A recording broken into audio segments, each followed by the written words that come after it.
Halo semuanya, kembali lagi bersama saya di hari Sabtu ini, weekend yang sungguh menarik karena ini akhir bulan menuju awal bulan ya. Tentu saja teman-teman bersemangat semua, berbahagia dan tentunya bergembira atas hal ini karena akan mendapatkan reward dari apa yang sudah dikerjakan selama 1 bulan kemarin atau mungkin 1 minggu kemarin. Ya, oke teman-teman. Hari ini ada kabar menarik ya. Jadi uh, World Happiness Report sudah dirilis ya, sudah dirilis tahun 2024 ini. Jadi World Happiness Report untuk tahun 2024 yaitu laporan kebahagiaan di dunia ya, atau negara paling bahagia di dunia. Nah, menarik sekali. Bicara tentang kebahagiaan, nanti kita akan coba masuk ke sisi filosofisnya tentunya. Beberapa referensi juga sudah banyak kita sering dengarkan ya tentang kebahagiaan dan kegembiraan ini. Nah teman-teman, apa poin menarik dari reportase itu ya? Tentu saja banyak sekali ya. Salah satunya adalah kita ngerti bahwa ada negara yang secara konsisten selama 7 tahun berturut-turut menjadi negara paling bahagia di dunia. Tuh bayangin, negara itu adalah Finlandia, negara paling konsisten dengan kebahagiaan yang tingkat tertinggi ya. Jadi di dunia loh, dari 143 negara berkembang dan maju ya yang diteliti itu ada sekitar ada clustering lah ya, ada 10 besar, 5 besar dan seterusnya. Jadi yang mendapat peringkat pertama itu negara paling bahagia di dunia adalah Finlandia. Beberapa negara lain masuk dalam kategori 10 besar itu ya, seperti Swiss, Islandia, Australia gitu ya, Belanda gitu ya, dan Amerika justru tidak masuk gitu. Kalau yang justru sedikit kontroversi menurut saya, bahwa negara Israel ternyata masuk walaupun sedang dalam kondisi perang lah ya, begitu kira-kira. Sedang dalam kondisi semi konflik ya gitu kira-kira. Nah, apa yang bisa kita lihat berikutnya? Indonesia dengan skor 5,56 ya, itu menduduki peringkat 80. Kalau tidak salah ya, mungkin nanti bisa teman-teman cross check sendiri. Itu sekitar kalau nggak salah 80 peringkatnya. Dari 143 negara, Indonesia ini tingkat kebahagiaannya adalah 80, peringkat 80. Apa artinya? Berarti masih banyak yang belum puas dengan hidupnya, banyak yang belum puas dengan pencapaiannya. Tetapi di sisi lain, peringkat tersebut menunjukkan dia kan berada cukup di ya sedikit ke tengah lah ya, ke sentroid datanya, jadi sedikit ke tengahnya, ke senternya. Nah ini menarik karena kemungkinan besar kita mungkin akan merasa lebih bahagia lagi di kemudian hari. Entah kapan kita tidak tahu, tapi secara rata-rata itu tingkat kepuasan, kebahagiaan hidup, kebahagiaan segala macam ya, itu masuk dalam peringkat 80 dunia. Ini tentu saja menarik untuk dikaji. Nah, sebelumnya kita perlu menganalisa dulu dari sisi etimologi ya. Bahagia itu kan secara kausatif itu kan diambil dari akar bahasa atau kata dasar, bahagia itu memang kata sifat ya, tapi dia bisa menjadi kata kerja berbahagia atau membahagiakan, bisa menjadi kata benda kebahagiaan. Dan ini saya kira menarik sekali gitu teman-teman. Karena apa? Unsur-unsur yang ada dalam membentuk suatu kondisi bahagia itu bermacam-macam ya. Apalagi di Indonesia dengan faktor budaya, kulturalnya dan tradisinya yang mungkin berbeda-beda di setiap area wilayah gitu ya. Itu membuat membuat kita menjadi sangat diverse sekali dari si mindset, sehingga parameter kebahagiaan itu tidak sama. Ini yang menurut saya menjadi jawaban atau alasan kenapa kita berada di peringkat 80. Kita ini sangat heterogen, berbeda dengan negara-negara yang secara budaya mungkin sedikit ya cenderung homogen. Nah, begitu ya. Nah, kalau menilik pada teorinya Carr gitu ya, CARR ya, seorang teoris dari Eropa, Carr itu mengatakan bahwa bahagia itu adalah kondisi psikis seseorang yang mana dia ini berada pada situasi puas ya, dalam hidupnya, dalam pencapaiannya, apa yang dia cita-citakan sudah minimal hampir tercapai, hampir terpenuhi. Nah, ini kemudian mendorong kita untuk kembali berpikir ya, apakah hanya sebatas itu? Tentu saja tidak. Ketika seseorang berbahagia, itu dari sisi hormonal, itu ada hormon yang dikeluarkan. Saya lupa nama hormonnya itu, tapi hormon ini ketika berbahagia itu bereaksi ya, dan memberikan perasaan senang, happy, gembira gitu ya, riang gitu. Dan ini cukup menarik tentunya, karena itu dari sisi kesehatan, orang yang berbahagia itu akan lebih panjang usia kesehatannya atau siklus kesehatannya itu akan semakin sehat gitu ya. Jadi kondisi sehatnya itu akan semakin panjang gitu ya. Nah, apa sebenarnya yang bisa membuat kita bahagia? Sekali lagi, semua itu berasal dari diri kita. Kenapa? Walaupun kita melihatnya dari luar, parameternya ada di luar, tetapi secara penafsiran, interpretasi kebahagiaan itu sendiri ada dari kita, berada di dalam diri kita, mentalitas kita, mindset kita, pemikiran kita, perasaan kita. Nah, itu saya kira yang cukup menarik, karena dari sisi psikologis ini tentunya bisa digali lebih dalam lagi. Apa yang membuat seseorang bahagia? Faktor apa? Dalam konteks seperti apa gitu kan? Dalam situasi yang seperti apa? Ketika misalnya kondisi konflik begitu ya, entah itu konflik yang sifatnya mikro, semi makro maupun yang makro ya, itu akan sangat mempengaruhi ya.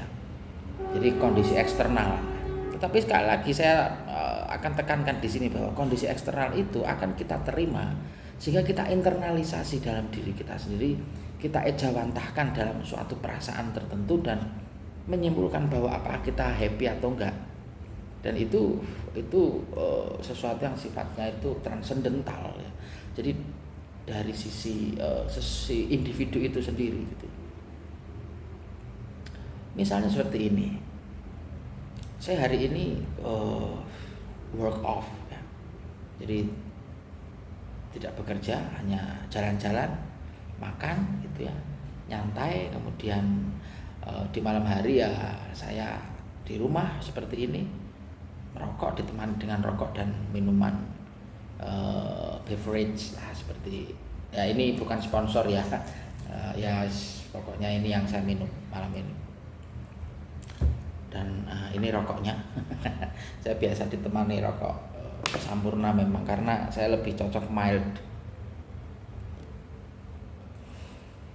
Nah, hal-hal ini membuat saya lebih tenang, merasa lebih damai, merasa lebih mendapatkan waktu luang yang membuat saya bebas untuk berkreasi seperti yang Anda lihat sekarang ya. Sharing-sharing melalui vlog, melalui YouTube gitu ya, melalui sosmed gitu.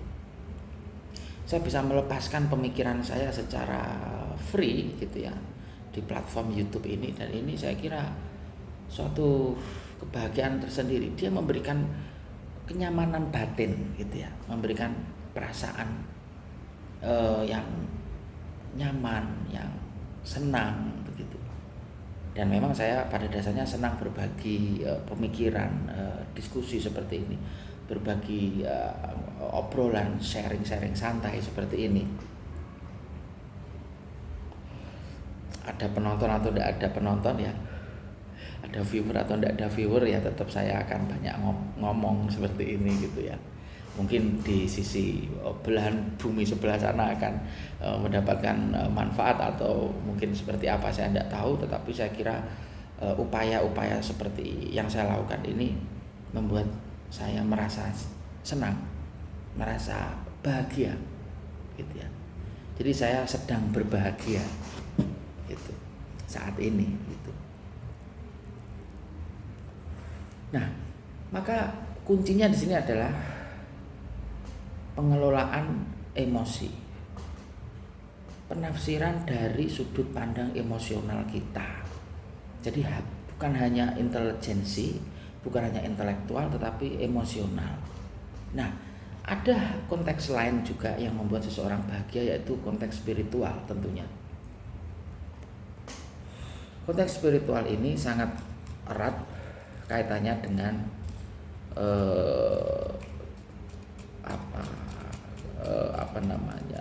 konsep religiusitas seseorang. Karena kita berada di bumi Nusantara, di bumi Indonesia yang memiliki beragam budaya, beragam agama, beragam pemikiran, beragam tradisi lokal yang sangat beragam, yang sangat diverse, maka ini membentuk semacam pemikiran yang harus memfilter apa-apa yang masuk ke dalam diri seseorang. Nah, dari konteks spiritual atau dari sudut pandang spiritual, sebenarnya kebahagiaan itu sudah ada rumusnya ya, ada formulasi begitu kira-kira. Jadi agar Anda bahagia, Anda harus merasa bersyukur, merasa cukup dengan pencapaian yang ada, merasa damai setelah melakukan ibadah misalnya, atau ritus-ritus keagamaan dan lain sebagainya. Nah, ini saya kira menjadi satu parameter khusus begitu ya, bukan parameter umum, parameter khusus, karena tidak banyak juga yang seragam dalam hal ini. Banyak perbedaan yang kemudian membentuk mindset, yang kemudian membentuk cara pandang seseorang dalam melihat kebahagiaan itu sendiri gitu ya. Seorang ayah misalnya, dia akan berbahagia ketika mungkin anaknya meraih prestasi, lulus sekolah misalnya, tidak harus cum laude, misalnya sudah mendapat gelar sarjana saja, orang tua sudah sangat cukup, sudah sangat puas dan berbahagia dia. Tapi ada yang memang memberikan standar tinggi, dia harus cum laude misalnya, atau harus summa cum laude gitu ya misalkan, dan lain sebagainya. Setelah cum laude harus bekerja dan seterusnya. Nah, standar-standar ini yang sebenarnya perlu kita refleksikan, yang perlu kita kaji kembali gitu ya.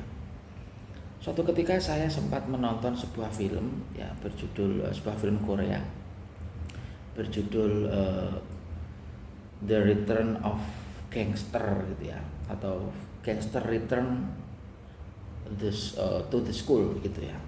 Jadi cerita mengenai seorang gangster yang karena suatu hal begitu dia kembali ke dunia sekolahnya gitu. Dia bersekolah di SMA ya, seorang gangster yang mungkin dia itu dipilih untuk membenahi lingkungan kala itu. Nah, di situ ada banyak sekali statement-statement dia yang baik kepada orang tua, kepada guru, kepada teman-teman siswa, bahkan kepada anak-anak tukang bully dan bahkan para gangster ya, mafia itu diberi petunjuk yang bijak oleh dia. Kemudian film lain mungkin yang menunjukkan tentang makna kebahagiaan itu juga film The Godfather ya, film lama sih ini. Filmnya Al Pacino waktu dia masih ganteng-gantengnya ya, waktu masih muda tuh, tahun 1972 kalau nggak salah filmnya. Tapi sekarang kan sudah dikondensasi apa istilahnya,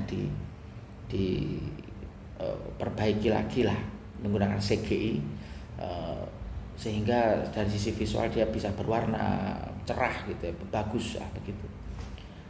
Jadi si Vito Corleone ini memberikan petuah-petuah banyak sekali kepada anaknya yang akan menggantikannya, si Michael Corleone yang diperankan oleh Al Pacino ini.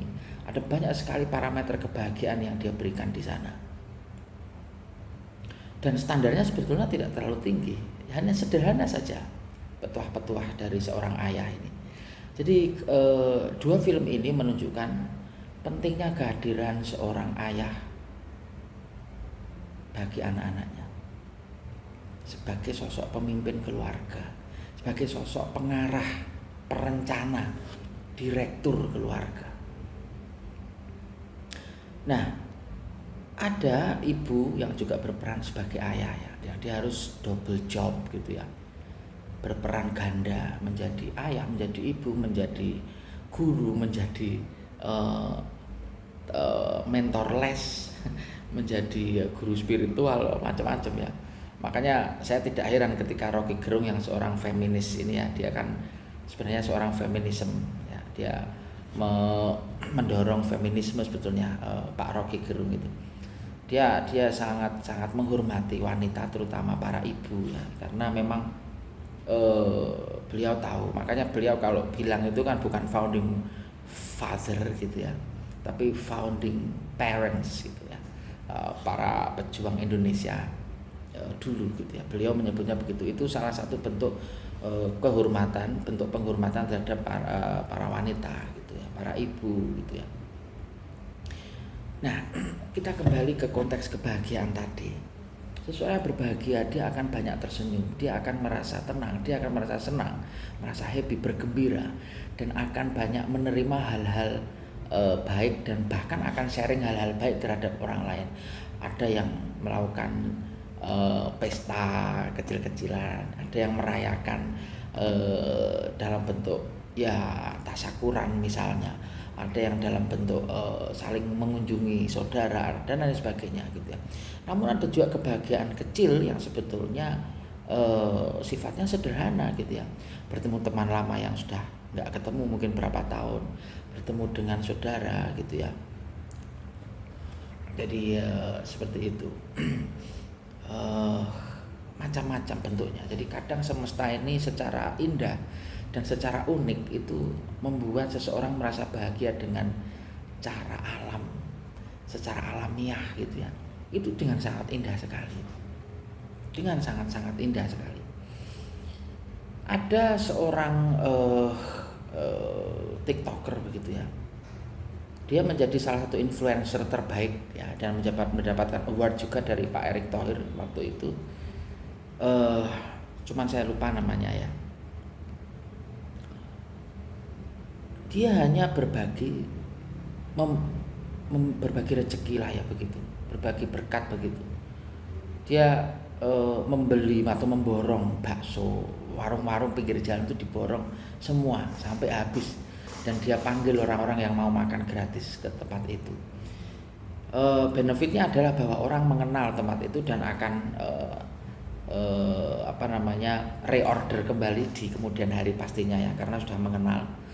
Dan dia pasarkan itu melalui channel TikToknya FYP begitu ya. Di sisi lain si TikToker ini memperkenalkan satu produk di tengah-tengah acara itu. Jadi win-win solution begitu ya. Menarik sekali, dan dia menjadi salah satu influencer yang terkenal, saya kira populer lah di kalangan TikToker. Nah, itu salah satu contoh bagaimana seseorang bisa berbagi sesuatu yang dapat membahagiakan orang lain. Bahkan banyak yang bilang tersenyum saja itu sudah bisa membahagiakan orang lain. Tetapi sekali lagi, tersenyum itu belum tentu ya. Belum tentu sih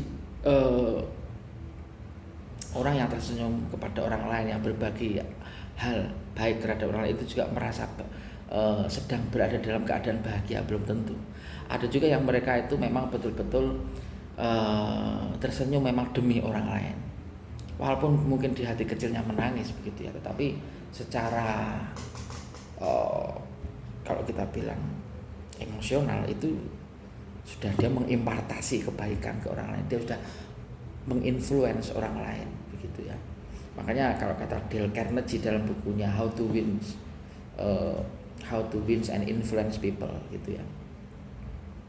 How to influence people and win their hearts, seperti itu kira-kira. Itu dia bilang bahwa berilah senyuman di awal, berilah kesan bahwa kita tengah bergembira bertemu dengan klien, bertemu dengan kandidat klien atau potensial customer atau siapapun itu. Kita buat mereka bahagia dulu. Seperti ilmu dalam sektor hospitality, bahwa mereka harus memberikan keramah tamahan, mereka harus senyum, mereka harus friendly dulu, mereka harus open dulu, sehingga orang nyaman datang di situ, sehingga orang merasa diorangkan gitu ya. Memanusiakan manusia itu salah satu bentuk membahagiakan orang lain, dan saya kira ini penting dari hal sederhana seperti ini. Tidak perlu kita muluk-muluk ya gitu. Nah, referensi lain yang mungkin bisa saya bagi adalah diskusi tentang happiness dari Profesor Ellie Anderson dan Profesor David Penna-Guzman ya, dari Pomona College di Amerika ya. Jadi mereka diskusi sebuah podcast judulnya Overthink. Di podcast Overthink itu mereka berdiskusi mengenai kegembiraan, bagaimana dia bisa muncul gitu ya, bagaimana mempertahankan perasaan gembira dan bahagia itu.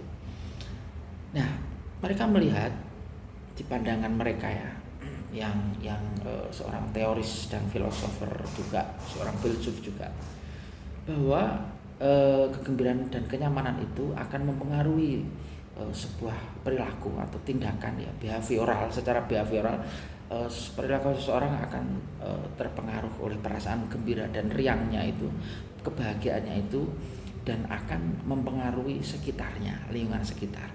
Nah, ini baik sekali, karena ketika kebahagiaan satu orang ini kemudian menginfluence orang lain, maka secara kolektif ya, secara sirkular itu dia akan memberikan dampak yang lebih besar dan sifatnya positif gitu. Saya kira ini menarik, dan mungkin saya senantiasa mendoakan rekan-rekan sekalian agar mendapatkan kebahagiaan dengan caranya sendiri, walaupun mungkin ada pengorbanan yang harus dilakukan. Itu hal yang normal, karena sesuatu itu memang perlu diperjuangkan untuk mendapatkan kebahagiaan ya. Tetapi tentu saja kebahagiaan yang hakiki bukan hanya kebahagiaan semu. Terima kasih, saya Nedwin dari Surabaya. Sampai jumpa kembali, happy weekend semua, bye bye, semoga bermanfaat.